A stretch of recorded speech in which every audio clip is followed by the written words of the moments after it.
इस वीडियो में बात करेंगे क्या होता है आत्मा का मृत्यु के बाद। गरुड़ पुराण के अनुसार मृत्यु और जन्म का सार। मौत के बाद क्या होता है? जब हमारा कोई रिश्तेदार या दोस्त मर जाता है तो हम सब यही सोचते हैं कि क्या वह अब भी यहाँ पर है। उसकी आत्मा हमारे आसपास है। क्या वो हमें देख रही है, हमें सुन रही है?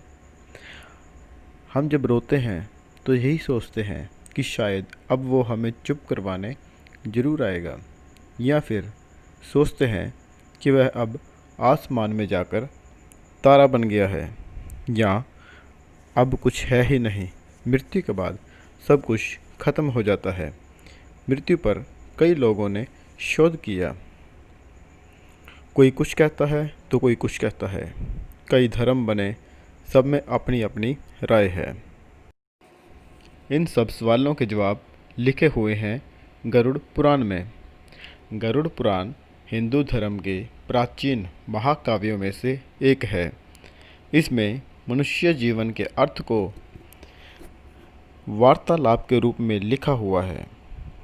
गरुड़ पुराण में मृत्यु के बाद का जीवन और अंतिम क्रिया और पुनर्जन्म की बातों पर विस्तार से चर्चा है।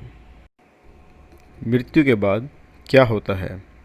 मृत्यु के ठीक पहले और मृत्यु के दौरान और मृत्यु के पश्चात क्या होता है? ये सब बातें गरुड़ पुराण में अच्छे से समझाया गया है। जब किसी की मृत्यु होती है तो उससे हमारा रिश्ता नाता टूट जाता है और हम यह सोचते हैं और प्रार्थना करते हैं कि क्या कभी फिर इनसे दोबारा मिलना होगा। मृत्यु की प्रक्रिया कुछ भागों में पूरी होती है। इसकी 8 प्रक्रिया हैं। 1. अर्थ सोल चक्रों से संपर्क टूट जाना। 2. एस्ट्रल कोड का टूट जाना। नंबर 3. भौतिक शरीर का अंत। नंबर 4. शरीर से छुटकारा। नंबर 5. सुरंग। नंबर 6. पूर्वजों से मिलाप। नंबर 7. जीवन का सार। और नंबर 8. पुनर्जन्म। अर्थ सोल चक्रों से संपर्क टूट जाना। इसका मतलब होता है धरती की सतह से संबंध टूट जाना। यह तब होता है जब इंसान की मृत्यु से कुछ समय पहले अर्थ सोल चक्र टूट जाते हैं। मृत्यु से कुछ समय पहले पैर ठंडे पड़ जाते हैं। ऐसा कहा जाता है कि जब मृत्यु का सही समय आता है तब यमदूत आते हैं और आत्मा को लेकर चले जाते हैं। एस्ट्रल कोड का टूट जाना। आत्मा और शरीर के बीच का संपर्क। जब मृत्यु होती है तो एस्ट्रल कोड टूट जाता है। जब यह संपर्क टूटता है तो आत्मा शरीर से बाहर और ऊपर निकल जाती है। आत्मा जब शरीर से बाहर निकलती है तो वह वापस अपने शरीर में घुसने की कोशिश करती है, क्योंकि वह शरीर उसका था। उसने उसे जन्म से लेकर अपनाया हुआ था। वह शरीर में घुसकर इधर उधर गति करती है। पास बैठे हुए रिश्तेदारों को कभी कभी नज़र भी आता है, महसूस भी होता है। पैर का हिलना, हाथ के अंगूठे का हिलना। जब आत्मा रोती है, नहीं मानती कि वह मर चुकी है, फिर कुछ समय बाद निराश होकर बैठ जाती है। वह मान लेती है अब वह शरीर उसका नहीं रहा। एक चुंबकीय बल होता है जो आत्मा को ऊपर की ओर खींचता है। भौतिक शरीर का अंत। आत्मा कई कोशिश करती है अपने रिश्तेदारों से बातें करने की, लेकिन उसकी आवाज़ किसी को भी सुनाई नहीं देती और ना ही किसी को छू सकती है। फिर उसको एहसास होता है कि अब उसका यहाँ पर कुछ भी नहीं है, उसको धरती छोड़कर जाना ही पड़ेगा। इस समय आत्मा धरती से 10 या 12 फुट ऊपर उड़ रही होती है। शरीर से छुटकारा। जब अंतिम क्रियाक्रम हो जाता है तब आत्मा की सारी उम्मीदें ख़त्म हो जाती हैं कि वह अपना शरीर लेकर रहेगी। वह जान जाती है कि अब धरती पर रहने का माध्यम ही ख़त्म हो चुका है। उस समय आत्मा आज़ादी और हल्कापन महसूस करती है, क्योंकि उसके शरीर को जो जो रोग लगे हुए थे, जो भी पीड़ा थी, वह ख़त्म हो चुकी होती है। अब आत्मा सोचने मात्र से कहीं भी आ जा सकती है। 7 दिन आत्मा अपनी पसंद की जगहों पर घूमती है जो उसके शरीर को पसंद थी।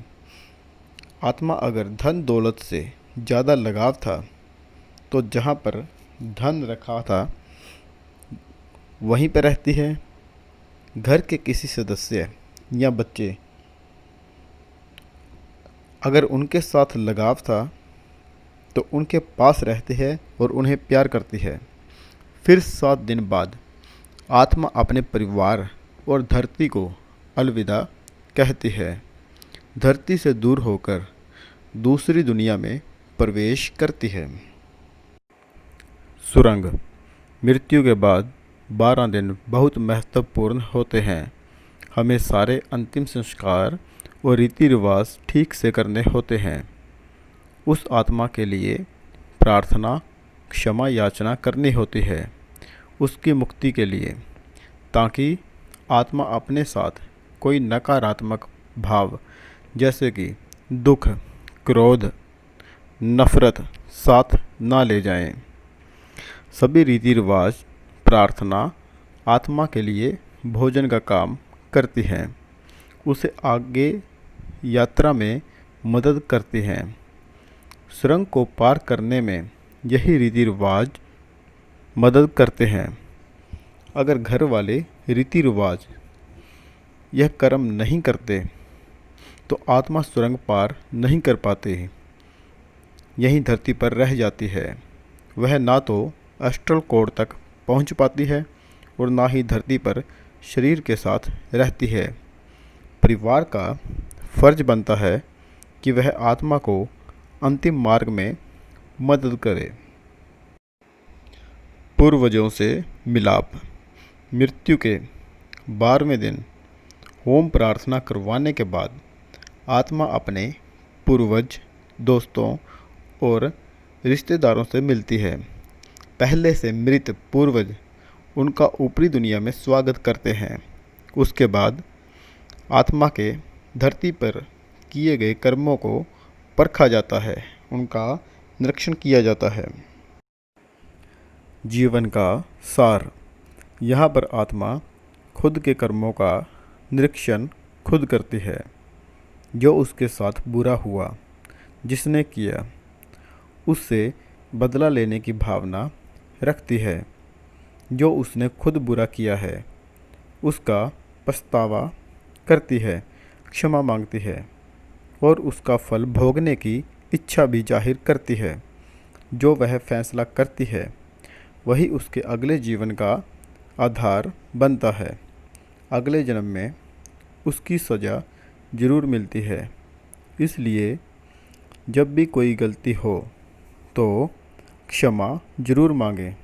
किसी के साथ बैर ना करें, सबसे प्यार से रहें। पुनर्जन्म। हमने खुद का निरीक्षण खुद किया है। हम उसी के हिसाब से जन्म लेते हैं। हम खुद ही अपने माता पिता चुनते हैं और माँ के गर्भ में 4-5वें महीने में प्रवेश करते हैं।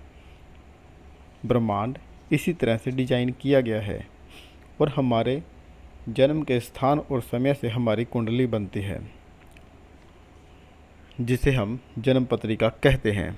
कभी कभी हमें लगता है कि हमारी किस्मत बहुत ख़राब है और हमारे ग्रहों में दोष है, हमारी कुंडली में दोष है। असल में वो सब हमारे द्वारा खुद लिया गया हुआ डिसीजन है। दोबारा जन्म के बाद अगर बच्चे को 40 दिन अपना पिछला जन्म याद रहता है और वह अकेला होते हुए भी उसे याद कर रोता और हंसता है, उसके बाद पिछले जन्म की सारी याददाश्त चली जाती है और हम ज़िंदगी ऐसे जीते हैं जैसे हम पहले कभी थे ही नहीं।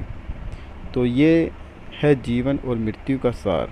जैसे कि गरुड़ पुराण में लिखा है, अगली बार जब दुख और परेशानी के समय भगवान या किसी को दोष दे तो याद रखना ये सब आपने ही चुना है और आपको ये स्वीकार करके हिम्मत से उसका सामना करना चाहिए और अगले जन्म में अच्छा हो सके उसके लिए अच्छे कर्म करें। सबसे प्यार से पेश आएं। वीडियो को लास्ट तक देखने के लिए आपका बहुत बहुत धन्यवाद।